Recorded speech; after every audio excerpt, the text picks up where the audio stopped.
በመጀመሪያ እንኳን ለ2018 የጥምቀት በዓል በሰላም አደረሰሽ። እስቲ ስለ በዓሉ የተሰማሽን ስሜት ለምን አንዳንድ ነገር።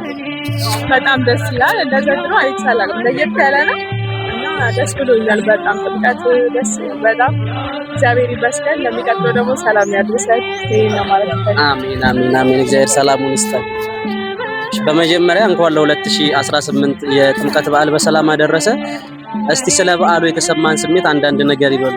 በዓሉ በጣም ደስ ይላል። እግዚአብሔር ያው ከቁጥር ሳያጎለን ደግሞ ለቀጣዩ ዓመት በሰላም በፍቅር በጤና በሰላም ያደርሰን እንዳልነው ጥሩ ነበረ። ድባቡ በጣም ቆንጆ ነበር። ካምናው ደግሞ ዘንድሮ በጣም ለየት ይላል እና ክብር ይስጥልን ብለናል። እናንተንም ያው እግዚአብሔር ያበርታችሁ ብለናል። እንግዲህ በጎደለው ደግሞ እሱ መድኃኒዓለም ይሙላበት ሰማዕቱ። አሜን። እሺ እናመሰግናለን። መልካም በዓል። እሺ በመጀመሪያ እንኳን ለ2018 የጌታችን የመድኃኒታችን ኢየሱስ ክርስቶስ የጥምቀት በዓል በሰላም አደረሳችሁ። ስለ በዓሉ የተሰማችሁን ስሜት አንዳንድ ነገር ይበሉ። በቅድሚያ እንኳን አብሮ አደረሰ።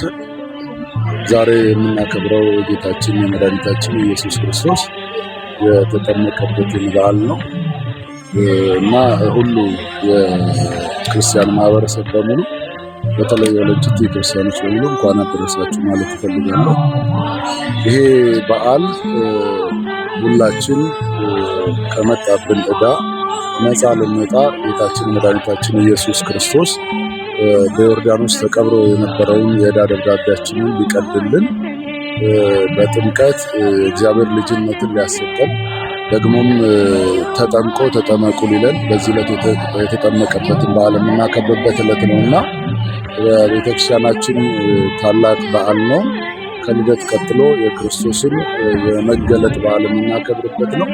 ትላንትና ገሃድ ብለን አክብረናል ወይም ደግሞ ከተራ።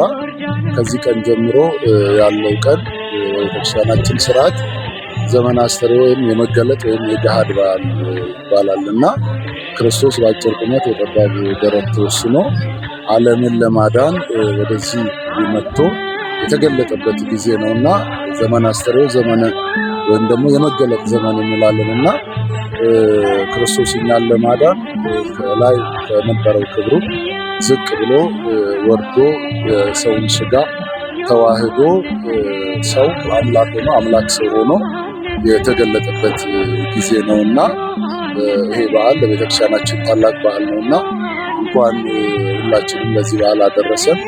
በዓሉ እጅግ ግሩምና ደስ የሚል ነበረ። እስከዛሬ ከነበረው በዓል በተለየ መልኩ ሁላችንም ደስ ብሎን ያከበርነው በዓል ነውና እንኳን አደረሳችሁ ማለት እፈልጋለሁ።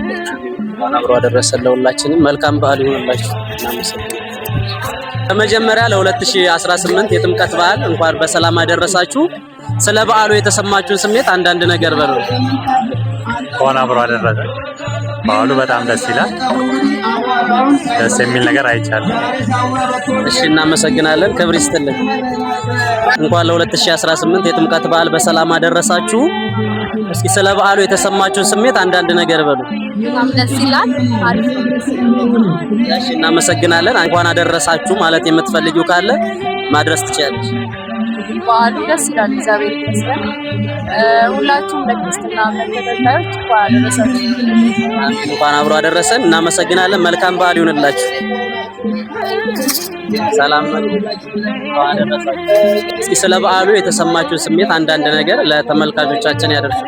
እንኳን አብሮ አደረሰን። ለኛ ዘምሮ ጌታችን የመድኃኒታችን ኢየሱስ ክርስቶስ የጥምቀት በዓል እጅግ የከበረና ያማረ ነው። ዘወትር ያማረ ነው፣ ግን ዘንድሮ ደግሞ በተለየ ሁኔታ በሚደንቅ ቅንጅት ሁሉም ወጣቱም ካህናቱም ሁሉም ደስ ብሎት እየዘመረ ያለውን አስተዋጽኦ እያደረገ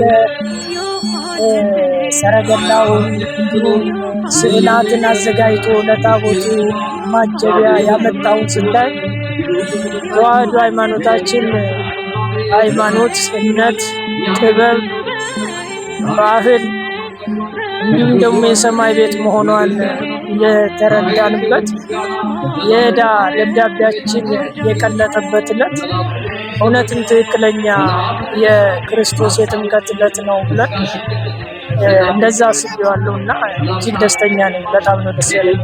እናመሰግናለን። መልካም በዓል ይሁንላችሁ።